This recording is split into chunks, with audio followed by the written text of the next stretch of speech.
நம்ம அக்கா தானே, நம்ம மாமா தானே, நம்ம ஃப்ரெண்டு தானே அப்படின்னு விஷயங்களை நம்ம பொறுத்து போவோம். ஆனால் எந்த ஒரு பொறுமைக்கும் எல்லைங்கிறது ஒன்று இருக்கணும். அந்த எல்லைகளை நம்ம செட் பண்ணாததுனால தான் பல தடவை நம்ம பிரச்சனைகளை சந்திப்போம். கிருஷ்ணரே இப்படி எல்லைகள் வகுத்து வச்சிருந்தாரு. உங்களுக்கு தெரியுமா?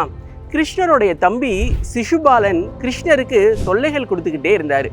கிருஷ்ணர் சிசுபாலன் பண்ணுற எல்லா விஷயங்களையும் மன்னிச்சுக்கிட்டே இருந்தார். அதற்கு காரணம் அவங்க அம்மாவுக்கு பண்ணி கொடுத்த சத்தியம்.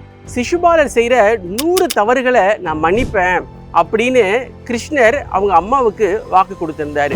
சிசுபாலர் கிருஷ்ணர் மேல காட்டுற கோபத்தை குறைச்சிக்கவே இல்லை. அவருக்கு கிருஷ்ணர் எல்லா விதத்திலையும் முன்னோடியா இருந்தாரு. அவர் கல்யாணம் பண்ணிக்க வேண்டிய ருக்மணியை கிருஷ்ணர் கல்யாணம் பண்ணவும் சிசுபாலருடைய கோபம் இன்னும் பல மடங்கு அதிகமாயிருச்சு. ஒரு முறை சபையில சிசுபாலர் கிருஷ்ணரை திட்ட ஆரம்பிச்சாரு. பீமருக்கு கோபம் வந்து சிசுபாலரை அடக்க முயற்சி பண்ணாரு. ஆனாலும் கிருஷ்ணர் அமைதியாவே இருந்தாரு. ஏன்னா அவங்க அம்மாவுக்கு அவர் பண்ணி கொடுத்த சத்தியத்தினால.